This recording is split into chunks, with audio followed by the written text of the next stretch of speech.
Welcome to another Wall Street Informer production on WSI TV.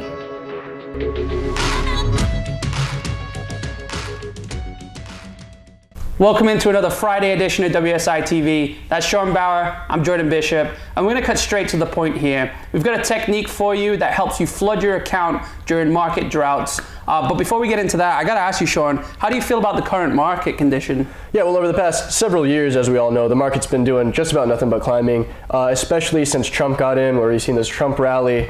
Everybody talks about the Trump reflation trade coming into play here. But what we're really concerned about at the moment is we know that whenever we see a market top, whenever the bull market finally stops, it normally ends very abruptly, and it happens when no one expects it, whenever the market's very complacent and whenever there's zero fear.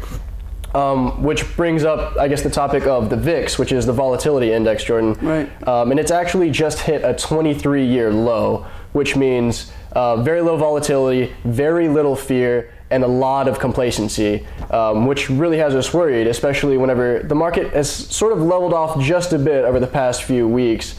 But coupling that, the complacency, with the fact that you see restaurants are completely packed every night. Everybody seems happy to go shopping all the time. You see everybody running off to the mall every weekend to buy stuff. Everybody's just full bull market, which is whenever you really start to get worried.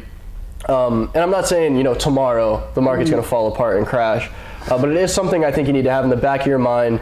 I think, we're discussing this every day. We're concerned about lightening up our positions a little bit, should the time come where the market does start to turn down.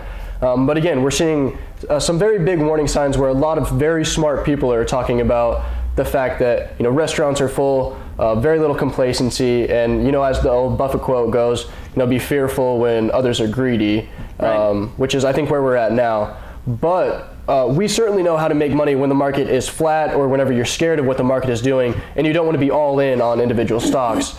So I guess what I want to ask you, Jordan, is where would you put your money whenever you see a flat market? Well, there's a few different things you can do here. If it's going down, you can always go for the short sell, or buy short ETFs on the market. But during a flat market, there's a lot of question of, where you're supposed to go, what you're supposed to do. A lot of people will say just take your money out, sit on cash. But, as we know, that's no fun. You're not making any profit off that. Cash is a position, and right. You'd rather be in cash when the market is going down than losing money with the market. But I like to turn to currencies, commodities and currencies. Yeah. There's just something, they're completely detached from the market. When you're trading individual stocks, your stock is at the will of the market. Right. If the market's crashing heavy, it's very doubtful that your stock's going to go up against the market. And if it does, it's a very strong stock, but it will eventually fall. Yeah, sure. But currencies, they're completely detached.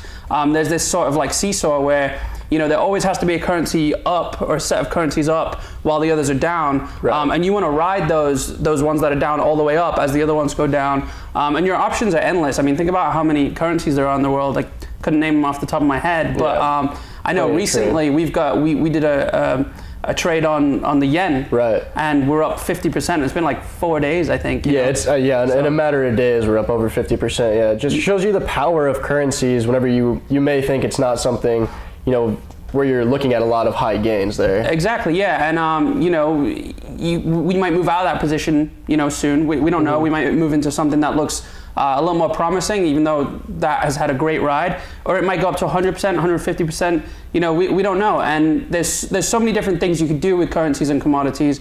You could always short currencies, short commodities. If you think they're going down, you profit while they go up.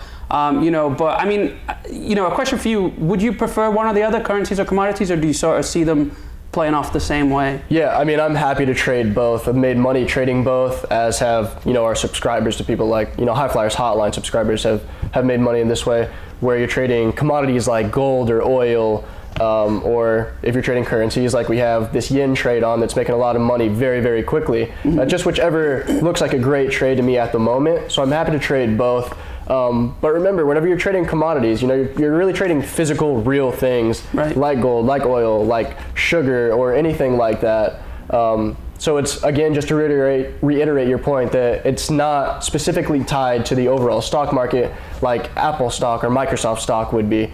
So yeah, I'm happy to trade both, Jordan, and we're doing it now very successfully. Right, and as you said, it's a very tangible thing. I mean, currencies can get a little bit off track, obviously, with the gold standard being completely done with right now. But you know, with commodities, like let's take corn for example, it's never going to go to zero. You know, farmers are never going to set their prices for free corn. Like, it's just not going to happen. I mean, I know corn's in the 300s per share right now, but you know, for each share you buy, there is corn to back that up. Not that you would want to trade in your shares for corn, obviously, but you're going to make a decent profit off that. You know, and in current market positions where we're a little bit flat, you want to have options. You want to be able to make those profits in flat markets. You don't want to just sit there, because it could last a little while. You know, it could go down, it could go up a little bit. But either way, you know, by pulling some of your money out of stocks at the right time, you could really make a huge profit.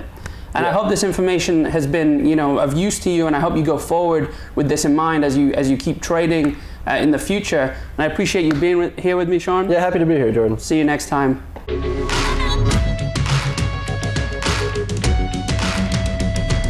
Thanks for watching another Wall Street Informer production on WSI TV.